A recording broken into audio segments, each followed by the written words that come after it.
Okay, so you can be in any of the blocks. Okay, now let's understand. Whenever you Google, you will find the arrangement of the 16 personality type like that. On the first starts with ISTJ, then ISFJ, ENFJ, INTJ, ISTP, ISFP, INFP, INTP, ESTP, ESFP, ENFP, ENTP, ESTJ, ESFJ, ENFJ, and ENTJ. This is the arrangement. Okay, now let's understand why this arrangement is like this. Why the structure of the 16 personality type or the grid is like that. Okay, now let's start with our extraversion and the introversion. Okay, so the the top two rows are introversion, the bottom two rows are extraversion. The idea behind this arrangement is that the those with a preference of introversion, because the propensity for reflection may appear to have their heads up in the cloud. Okay, while those with a preferences of extroversion on the other hand tend to have active with their feet on the ground. Understood that thing? The people who are extraversion have their feet on the ground, while the people who are introversion have their heads or their thinking up in the clouds. That is why the arrangement is like that.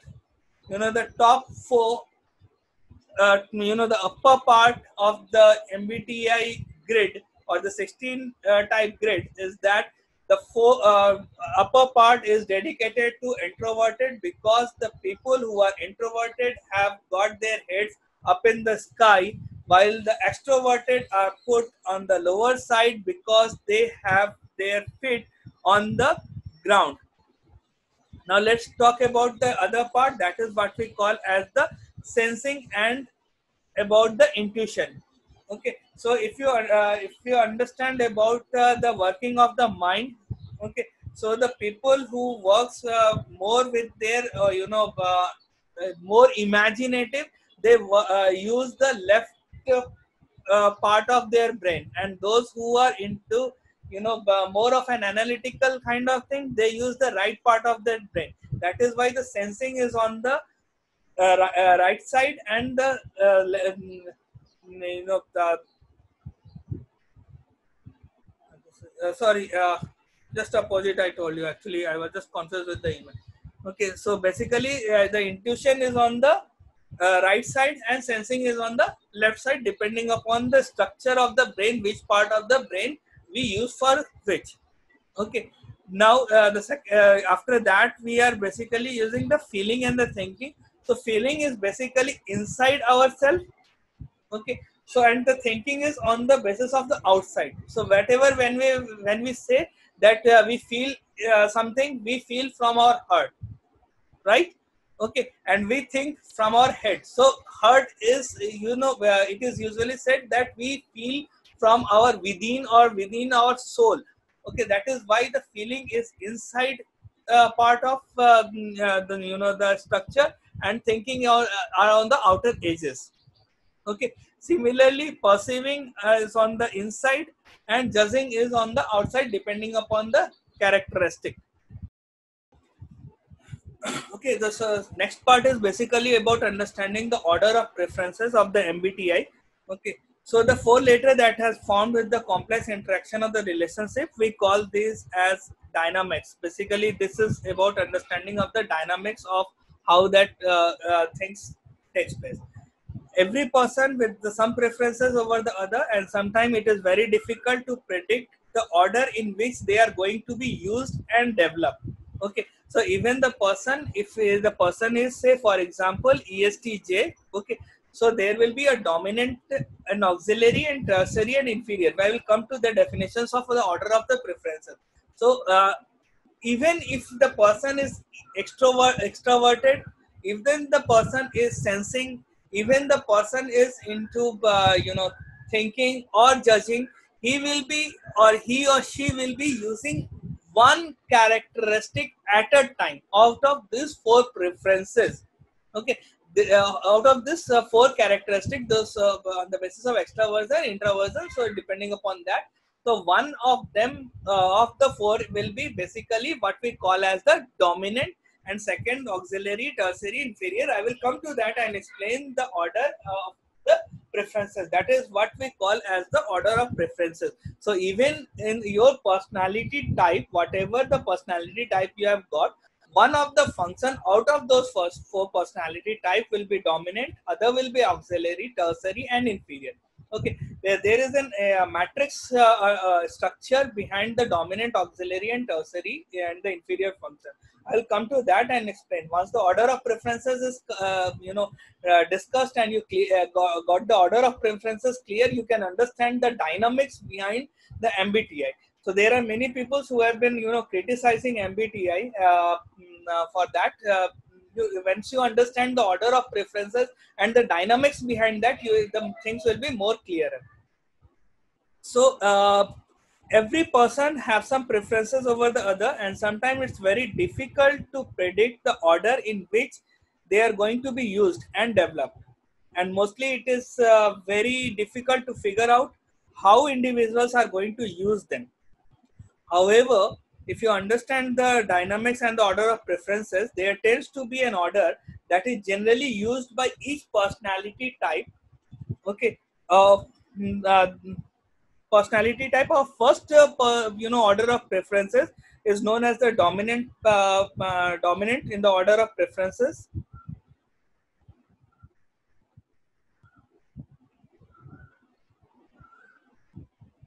I will come to that. I will come to that. Okay, uh, dominant. This would be in the middle.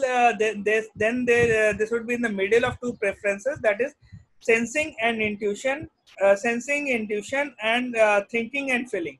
Okay. So the dominant function that will be there will be either your sensing or intuitions or thinking and feeling, depending upon your personality type. I will come to that and explain you how actually the order of preferences looks like. Okay, and then we refer they refer to as the function of each type. One of these four functions takes the lead, and it's considered as the most preferred one or the dominant function. So basically dominant function among all the functions are one of the function that is most preferred among those functions, and they are going to be the number one thing that the people fall on. So this may really help you to analyze the person. Okay, so no organization of let's talk about the organizational structure. We have the organization strategy. Okay, so no organization can operate with very well without a direction or a goal, a person, a purpose, or even a mission statement. So if there is no mission statement, no organization would able to do something. Okay, there need to be a goal, there need to be a mission why an organization is established. And the same holds true with our personality. Few people are really going to be very effective or consistent without one or other of this function to take the lead. So the effect of this is that people who use the dominant function is their most favorite. It's or it's we can say it's the favorite part. Okay, for so if you are more energized by the external environment, which means that you are an extrovert, then you are going to use the dominant function. If you are more energized by the internal world, you are going to use your introvert as the dominant function. Okay, so that means that extroverted are going to use their dominant function in an extroverted world, and introverted are going to use the dominant function in their introverted world. Basically what that means is that extroverted who are going to see their dominant function with an dominant function with an introvert, it is exact opposite. You will not see what used the most, because they used to keep quiet. they used to be inside of their lives. Okay. Now after dominant function, the next is the order of preferences is basically the auxiliary function. So auxiliary function is basically what we call as the balancing, has the balancing role and is going to help out the support the dominant function. Okay, so we have a dominant function. We'll when we I will show you the different according to the different personality type. What are the dominant function according to that personality type? There are auxiliary function. That auxiliary function basically supports the dominant function. So they are known as they have the balancing role. Okay, for example, if we see about the organization, now the every organization needs two things. That is, one is there they need to be have one thing that we said earlier, that they need to have a mission. Okay, and to support that mission they need to be very effective, where there the person should be good in having good information or having the good decision making capabilities. So now if there is a there is a characteristic that shows that the the organization has some people who are good at making or supporting the decision making or supporting the gathering of the information, that is actually supporting the dominant type, dominant order of preferences. Okay, so the you need to need a dominant function to you need a dominant function to bring in information and the auxiliary function to make the decision.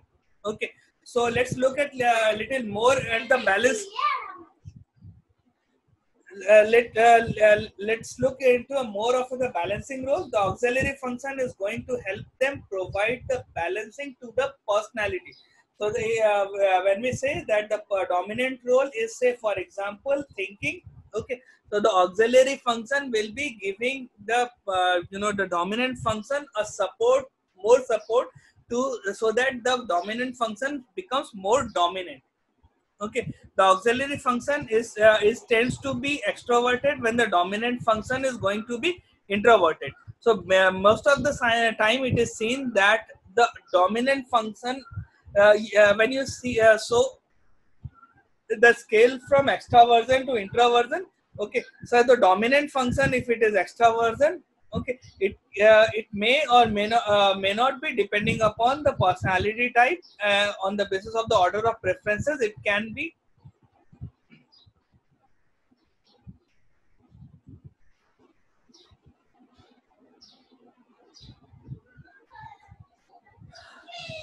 Basically when we are talking about then we have got the auxiliary function that supports.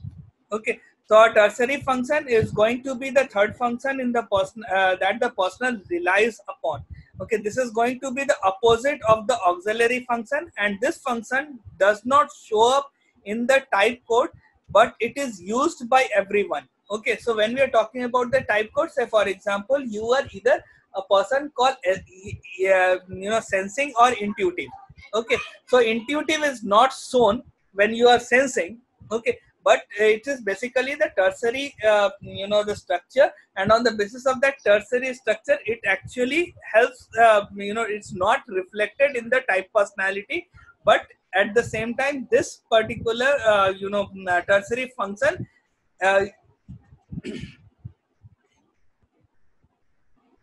the preference is gain in opposite to the auxiliary function, and both extroverted and the introverted people are going to use them. Okay, so tertiary function is basically use them.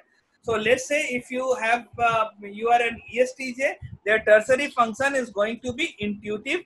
Okay, even though it is not in their type code. So for example, we talked about sensing and intuition. So ESTJ personality have the type code of S. Okay, so even the intuitive is not there. Okay, even the intuitive is not there. The intuitive is the tertiary order of preferences, so it will be there in the there. The inferior function is the fourth function, and sometimes it is called as the last function. Okay, it is the least preferred function. Now it's very important to understand the inferior function.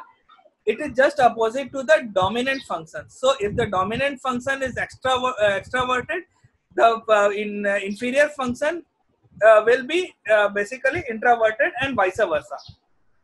Okay. uh, when the people are in extreme stress or illness, or maybe they are not acting what they should be, okay, then the inferior function becomes the dominant function. Okay, so if the person has made some accidents, or is not actually what he is, not a normal, the way he is recording, he is not behaving in the normal preferences scale, what he should be, then if this thing happens, then the inferior personality, so it is just opposite to the dominant. So if that happens, that this entire structure or the order of preferences get reversed. So once you say that the person who has been very okay, I will asked by some of the participant to explain the tertiary function again. Okay, tertiary function is going to be the third function that a person relies upon. This is going to be the opposite of the auxiliary function, and this function does not show up in the type code. Okay, so if the person is an ESTJ, okay, the intuitive, the opposite, say for example, this preferential type is S. Okay, so the opposite of S is N. Okay, N comes from intuitive. Okay, so the preference, so N is not reflective in the ESTJ. The preference, this and this function does not show up in the type code, but it is used by everyone. So if the person is sensing, even he or she is using the intuition. Okay, that is what we call as the tertiary function. There is an entire order of preferences for each personality type. I will come to that, and then you understand your personality type that you have been discovered till now. You will able to understand your order of preferences. Okay, the preference again is say for example is opposite for both extroverted and introverted. People are going to use them. Okay, so even if the so let's say if you are have an ESTJ, then the tertiary function is going to be intuitive. Even though it is not there, you will be using that function. Okay, using that preferential function of intuition. Although the type personality, according to the your personality type or preferential type, you are not a intuitive kind of person, but you will be using that intuitive kind of person. So this is basically your order of preferences. One is dominant, two is auxiliary, three is tertiary, four is inferior. Okay, so depending upon your personality type that you discovered on the basis of the preferential scale we did practice now, so you understand according to that, you will be having this order of preferences. Okay, just check on the basis of this chart whether you are getting the functions right or not. Done. Okay, so what I will do, I will go back to the definitions. Okay, just keep a note of your personality type and your order of preferences. Okay, you know yourself better. Okay, I will go to the definitions of sensing, thinking, feeling, intuitions, and so on the all extroverts and introverts. Okay, just try to identify whether that particular what you have got on the order of preferences as dominant, is it dominant function in yourself. Okay, so you have got written this thing. I will go to the definitions of different extroversion, introversion, sensing and thinking, and all the things again. Okay, try to identify whether whatever the dominant function that is mentioned as per your personality type, are you the same person or not. Okay, so I'll start with extraversion and introversion. Okay, so from here, whatever the dominant function you are seeing in yourself, is that the same person you are you following the definitions of extra dominant, auxiliary, tertiary, and inferior. Inferior, it will be not possible for you to identify till the time the person is in stress or sick or anything like that. Okay, so try to identify the dominant function, the auxiliary function, and the tertiary function, whether it is reflecting the correct or not. I hope the definitions of dominant, auxiliary, tertiary functions are clear with you. Now let's understand the dynamics, how the functions develop themselves. Let me just to give me. Let me check the slides.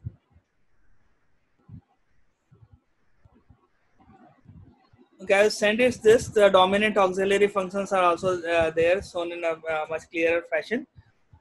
Okay, now basically when we are talking about the dynamics and the development of the type, okay, we are basically, this is the really deep, intricate thing that goes along with the MBTI, and it's really the richest understanding that is available for the psychological type, and it's the part of the development.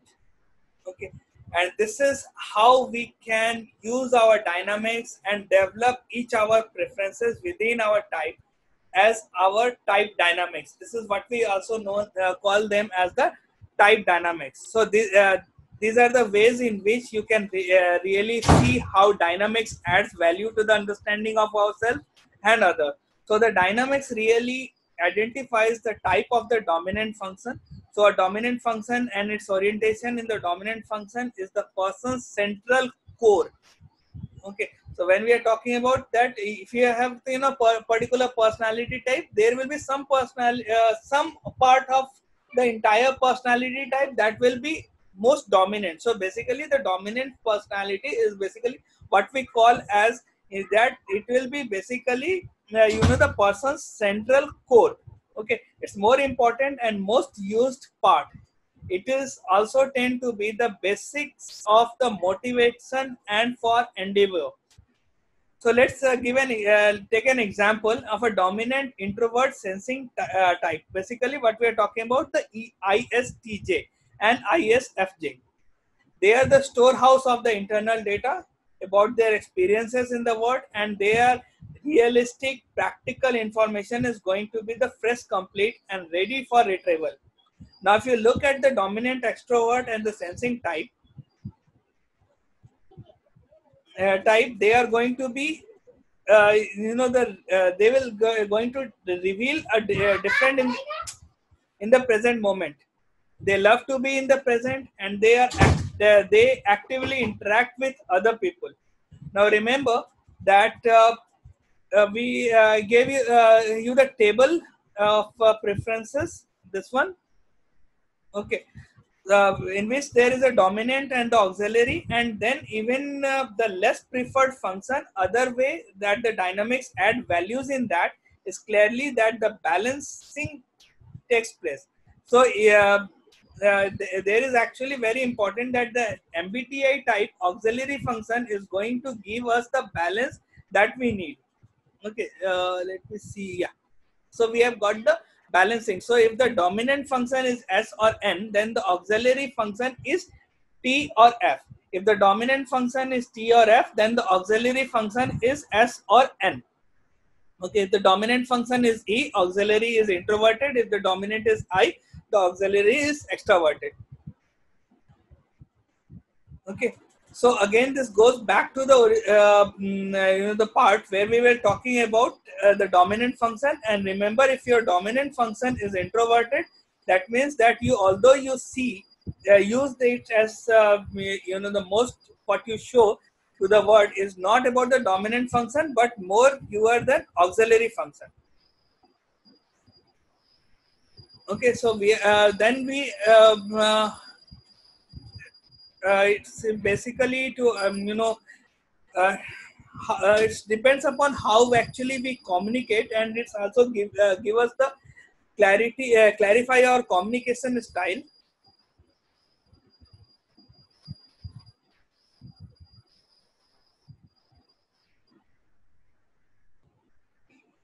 It's gives the clarity of the personality style. Okay, and the communication style, we will be doing that. Okay, next is also describes about the hierarchy of the type. Now there is where that comes into the effect of the hierarchy of types. Okay, so basically on the basis of that, we go for the combination of different preferences, and the basis, the best part of MBTI is basically the combination of the different preferences type, and on the basis of that preferences type, you understand, it will give you the more insight of the person, the insight of the person. For example, if there are two, basically that is what we call as the combination of preferences. So we have got the introversion and the feeling. Okay, that gives us the insight. Then we have the S and F that is related to services, systems, and task accordingly. Okay, now then it depends upon how people respond to the changes. Many of us are into the HR department, so are responsible for the change management. Okay, so there is a combination of the how a person gets the energy. Okay, so on the basis of the the combination of the energy and the external orientation, we have the people of different combination. That is, it can be the combination of E J E P I J I P. Okay, so there can be on the basis of the energy and the external orientation. So IJs are basically known as the decisive introverts. Yeah, when the changes are proposed, they check them out against their internal perceptions, and this is going to include both data and the big picture, and if it fits what they already see, they will move quickly and implement them. Okay, and if the changes they see that does not fit what they are thinking, okay, they will just dig into their heels, and they are going to become the opponent, and are going to be a person who are going to really frustrated about that. So when you are dealing with the person who are IJs, or basically what we call as the people as decisive introverts, make sure for those people you make the things very clear and see the alignment of their thought process with them, because if that they are checking up their with their thought process, and the big picture that is being created in their mind, and the big picture that will be presented by the HR person as a change process, if that are matching, they will accept it and quickly implement it, and if that is not, they are going to oppose it and make the thing of the entire process a really frustrating one. Next is that is called introverted perceivers, are basically called as the also known as the adaptable introverts. Okay, they are curious, and they are going to seek for information. They are going to assess the information with their internal judgment and values and the principles, right? And then the information seeking appears adaptable, but they will move ahead on their own time after they have made the decision. Okay, so they will take the decision, they will accept that, but they will take the decision and then move slowly into the change management processes. Okay, next is your extroverted perceivers, or what we call as the adaptable extroverts. They are when the changes are proposed to them, they are going to consult their network. Okay, and they are going to talk to people, they are going to talk to as many people as they possible as they can, get their feedback and find out what everybody else thinks. Okay, so if they think that if they get a good feedback about any change process from their own network, okay, then if they they find that yes, from their creativity action, they are going to rather gather the resources and try to energize everyone to implement these changes.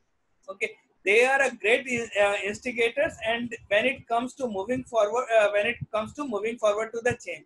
So what is happening with the EPs is basically that they are first they will gather the information from everywhere, and if the information is the consultation, after doing all the consultation in the network, they see that the information is accurate, the change process is good.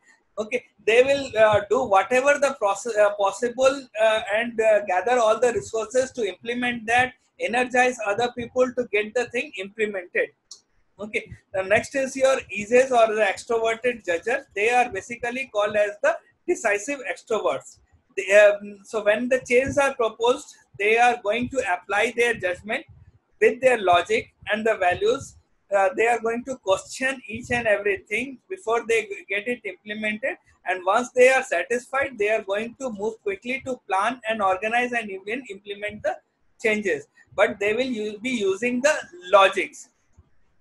Okay, if they are if the logic that is provided by the person who is designing the change management process is not up to the mark, they will start opposing the entire change management process. And if that is at the change, the question that they the logic that is provided is as per the marks about their understanding, then they will quickly implement and plan and implement the changes. Next is your combination of your perception and the judgment. Okay, so basically SN or N or N, T or F. This is the combination. So basically, these are the combination that influences the career choice and the interest. So I think this will be one of the table that will be very much excited for you. So if you are, let's take one after another. Okay.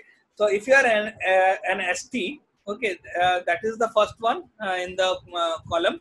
Okay, you are really going to focus more on the facts. You are going to handle the things or handle the career which is with more objective and experiences. You are going to be practical and analytical. You are going to find scoping your interest in having the technical skills with the objectives and the facts. The fields associated with STs are applied sciences, business administration, banking, law, enforcement, constructions related to that.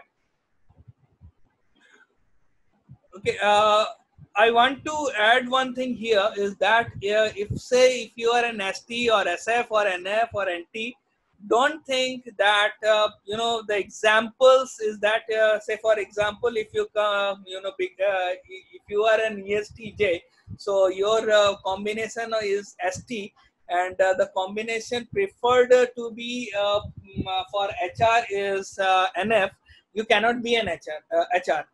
Okay, so that is not like that. It is basically on the different statistics available on Google or on different statistical researches that this particular combination is preferred to have that. Okay, it does not mean that if you are an ESTJ you cannot become an HR, or you are an ESFP you cannot become HR. Okay, so you can become an HR. There is no that, but NF is usually a preferred for say different examples that has been given here.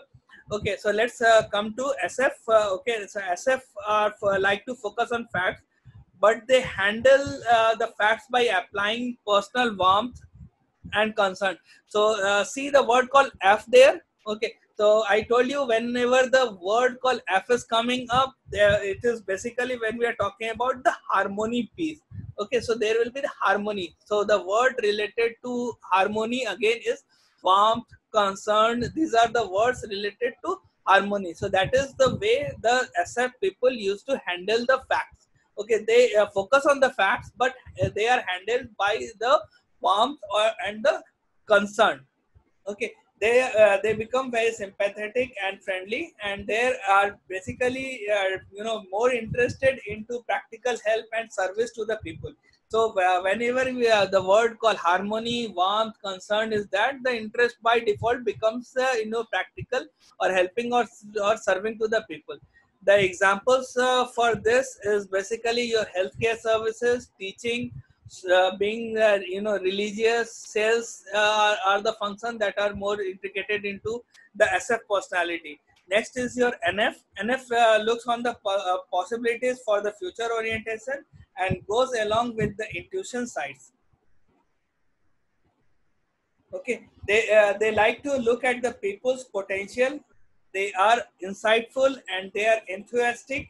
They like to be understood and encouraged people. So some of the greatest spaces for the career for them are psychology, HR, teaching, research, literature, arts, and music.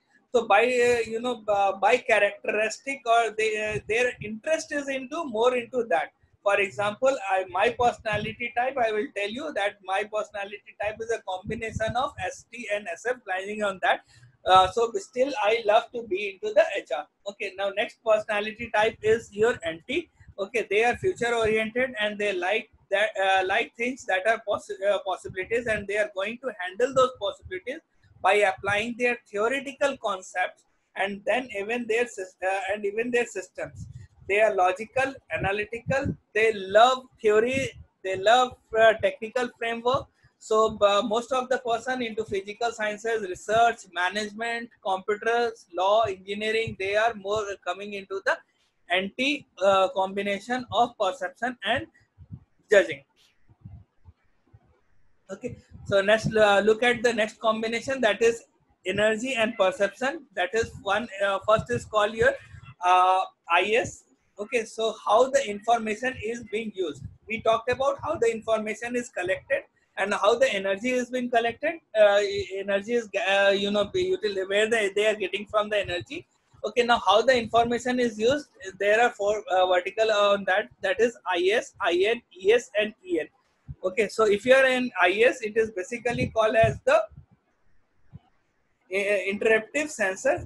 They are thoughtful, realistic. Now, the knowledge is important to them to stabilize what is true.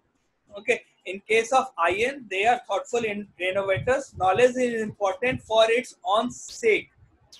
Okay, so where IS will use their knowledge to establish what is true. Okay, IS says that the knowledge by itself is true, and it is important to have the knowledge. Okay, yes, that is what we call as the action oriented realist. For them the knowledge is important for its practical uses. Okay, and knowledge is important for changing the reality. Another combination is judging and external orientation.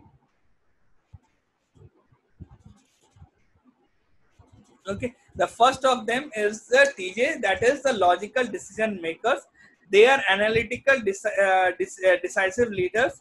They make decisions based on the principle and systems and overall impact of the rational assessment of the outcomes. And they have a tough minded. Sometimes when they implement these things, we have talked before about the teasers can be tough minded because they are very scheduled kind of personality.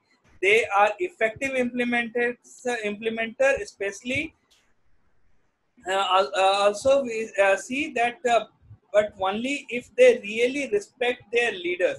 So if they are not respecting their leaders, they are not going to implement. If they are respecting their leaders, they are going to be a very tough implementer.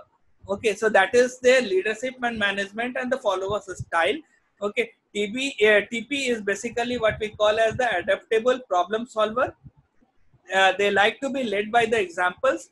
Okay, they value and display their expertise, but when they are going to create consistent and orderly framework from their own work uh, and for others, this objective spectacles and the critical and even curious. They would love to change the things and they are going to change the new information comes. They tend to be effective problem solver. Okay, the FPs are basically also known as supportive coaches. They are warm. Okay, always the feeling when there is feeling, there is the warm word always coming up there. Okay, so they are warm, flexible, encouraging them to support the individual teamwork style, and they like to involve other people in their decision. Yeah, you are going to see them talking and pulling in information, and then get the feedback from the others. And they love in the relationship with their peers. They love to have the network. They share rewards, and they love the consensus that has been developed, and they are the on any kind of decision. So basically collaborative, you have heard the word called collaborative leadership style. So FPs are basically the collaborative leadership styles they show. Okay. FJ is the value-based decision making. They are warm, decisive leaders, and they tend to make the decision based on the personal values and empathy with the others. They strive for the harmony. Conscience, and supportive environment. They are expressive, and they are loyal to their followers. Okay, and they are also loyal followers too. Okay, now the last combination of this are basically we call as the temperaments. Okay, uh, temperament theory is really widely used, especially in connection with the MBTI. We talked about temperaments in the starting of the lectures, right? Yes, the four temperaments. Okay. Similarly, these four temperaments are also there in the MBTI personality types. Okay. So when we are talking about the temperaments, there are four temperaments. That is NF, NT, SP, and SJ. Depending upon the combination.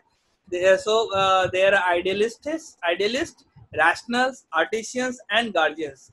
Okay. So let's understand one after other. Okay. NF is considered as the idealist. Okay, they are in search of the unique identity and meaning their values and the empathy. They find meaningful relationship. Okay, they are generally enthusiastic, and they want to make the world a better place. They trust their intuitions and imaginations. They think in terms of integration and similarities. They focus on developing potential in the others, finding a purpose in the life, and bridging the differences. They really have a need of authenticity. Okay, they always search for the purpose in the life. Okay, second is your anti, or what we call as rationals. They are very theory oriented. Okay, they seek to understand the principle on which the word and the thing works. Okay, they trust in logics and reasons. They are skeptical on everything. They are precise. They think in terms of differences in categories, definition, and structures. They focus on strategies and design that achieving a long range goals and leads to progress. They want competence and others knowledges. Okay, then we have got SPs. Then we have got SP that are called as the artisans. Their action orient and impact oriented. They have got the hunger for spontaneity. They are optimistic. They are optimistic. They trust luck, and their adaptability to change whatever comes uh, up. They are absorbed by the moment. They read people. They trust the situation, and they are adaptable to changes and get the job done. Okay. They seek adventure and experiences things in terms of the variation, focused and tactics, and help others to get the desired result. Next is your SJ. SJs are called as the guardians. They hunger for the responsibility and the predictability. They are kind of standard operating procedures they follow. Okay, they are more. They want to be protected and to preserve their serious concerns. Okay, they trust the past traditions and the authority. So more of the guardians you will see, even if you look in your own family background, you will see the guardians. They actually follow the tradition. Okay, they do not do much of the experimentation. Okay, They focus on logistic to support people, maintain the organization, and achieve objective. They want security and ability to uh, ability for of the belongingness. So the word called belongingness are there in the guardians.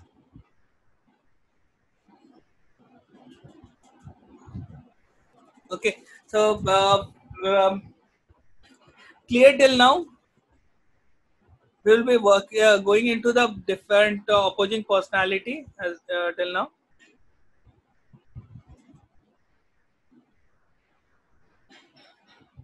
I know that it is going to be a use Hercules because it takes a lot of time to assimilate all the information. Okay, so till now you have understood your own personality type, your own personality type. You can understand without going into taking the test of this 70-question test. Without that, can you identify your own personality type and understand what kind of temperament and the combinations you are? And on the basis of that combination, can you say that whatever is there in the MBTI is the correct prediction of your personality or your characteristic? So great.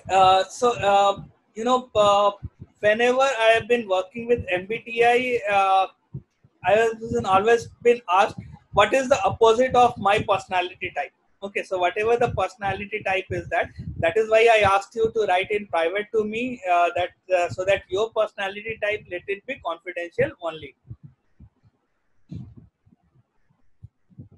Okay, so whatever the personality type is, that so many a times the questions comes into the mind that if working with this particular personality type we have, what is the opposite of my personality type? Okay, so what now I am going to discuss you is about the opposing personality type, and that will be today's last part, and then we will continue again tomorrow. Okay, talking about the different structure of that, and I think by that time you will receive a part. I will send this PPT by tomorrow. Okay, after the end of the course, because there are something in this particular PPT that need to be kept confidential for the next lecture. So there will be a test here. Okay, so on the basis of that test, I would like to keep it with me, and it will be shared once the tomorrow session is over. Okay, so basically when we talk about we understand that for extroverted the opposite is introverted. Okay, so we have got feeling, then we have got thinking and so on. So we have got the thinking and perceiving, sensing and intuitive as the opposite. Okay, so that is what we have understood as if now. Okay, so basically, when we are talking about the opposing personality type, we have the NF or the intuitive feeling. Opposite of that is your SP. Okay, when you have got intuitive or thinking, opposite of that is SJ and so on. This is basically your normally when we are talking about opposing personality type. Okay, so when we are, it's basically you're the first letter N is there, and then we have got according to that the opposite personality type.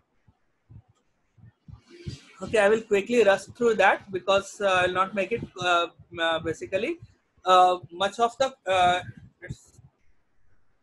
okay. The other way is of identifying the opposite personality is basically the interaction style mode, or what we call as the compatibility model. On the basis of the compatibility model, the entire 16 personality type are figured into four groups. Okay, the first of the group is basically what we call as the chart the course. Okay, now the chart of the course are the types of people that are very talented at planning.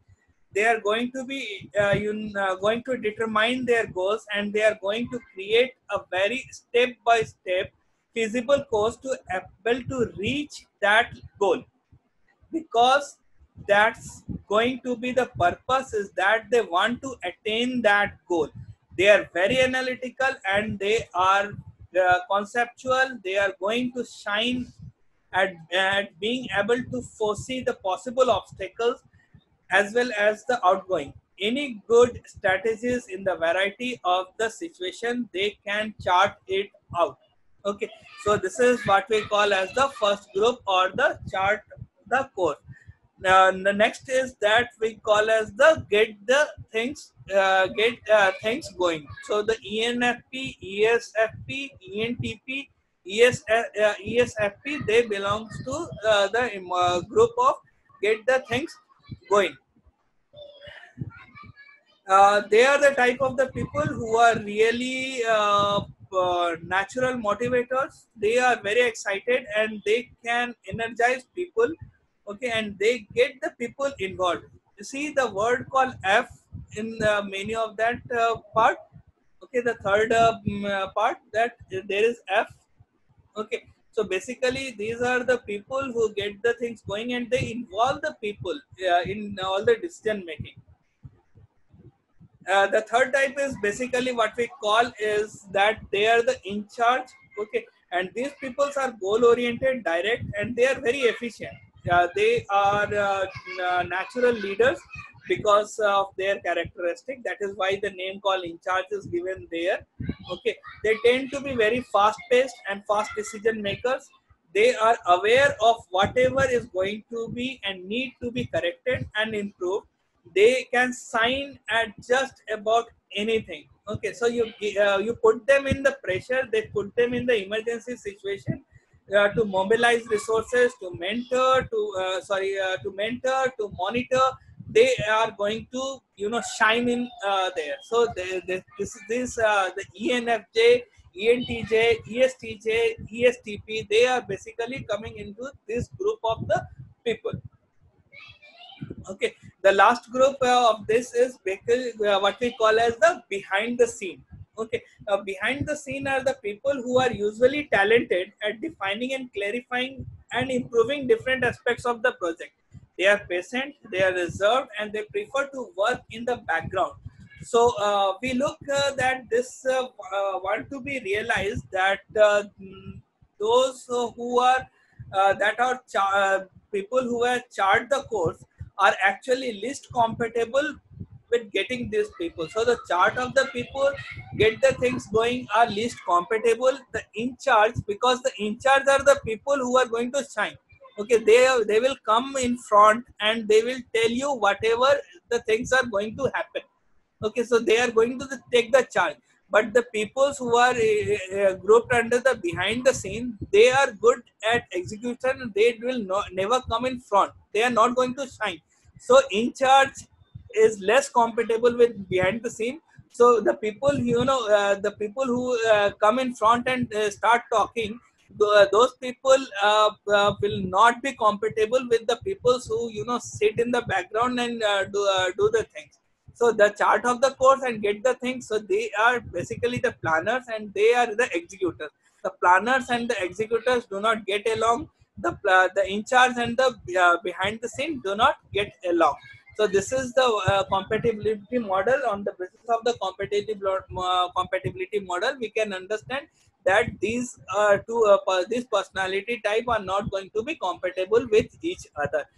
But it does not mean that they cannot work together. They can work together, but of course the compatibility will be a little lesser. Okay, now McAlpine has given a list of the opposing personality. This is one. He is one of the renowned research scholar in the psychology that has worked exhaustively on MBTI and has come up with the opposing personality. I will send this to you so that you can understand about this. Okay, then on the basis of that, he has given two part. One is called as the opposing personality, and then he says that there are some personality type that are dynamically opposite to each other.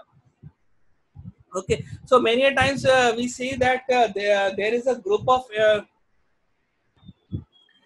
there is a we say that there is a group of people working in an organization, or the organization you are working, there will be n numbers of people. So n numbers of people, if they are there are, then there will be different kind of personality that will be working there. Okay, so there will be ESTJ, ESTP, different kinds of personality. Okay, so when you introduce a person on the induct a person or interview a person, you need to we always try to understand what is the personality type he is. Okay, the understanding of the personality type of the individual is important, because of the understanding whether he is compatible with the personality type of the team or the group he will be inducted in. Not because a personality or ESTJ or ESFJ or INTJ or INTP is good or bad. I said that all the personality are equal and all the personality are good. There are positive strengths and weaknesses of each of the personality.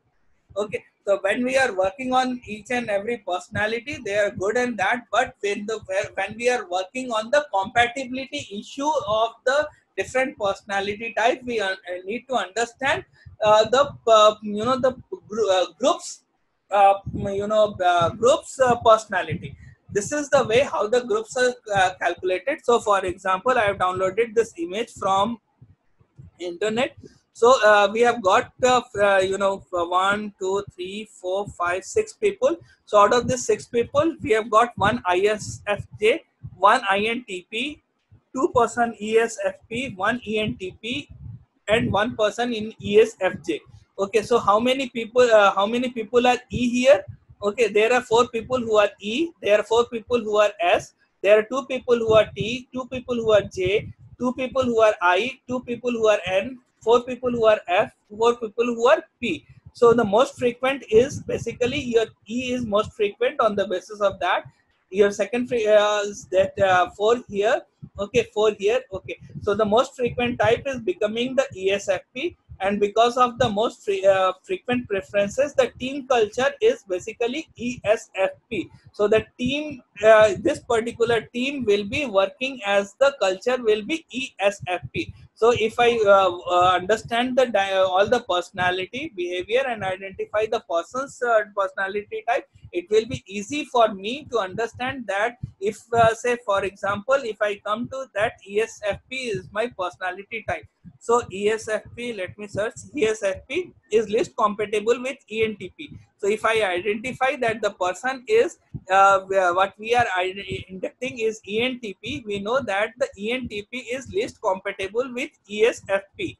Okay, as since ENTP is less compatible with ESFP, the performance of the individual having ENTP will be less, because there will be the compatibility issue with the team that you will be working with. Okay, so many a times we identify that for example, it can always happen that many of the participant can share with the same personality type what is with the other, but still there is a difference between 2 persons. Okay, so for example, if I am an ENTP, okay, there can be always the chances that there can be more people in my organization who are into ENTP, but there is always a difference between me and the other person, although the personality types remains the same. Okay, for this we need to go into type 2, that is what we call as the facets.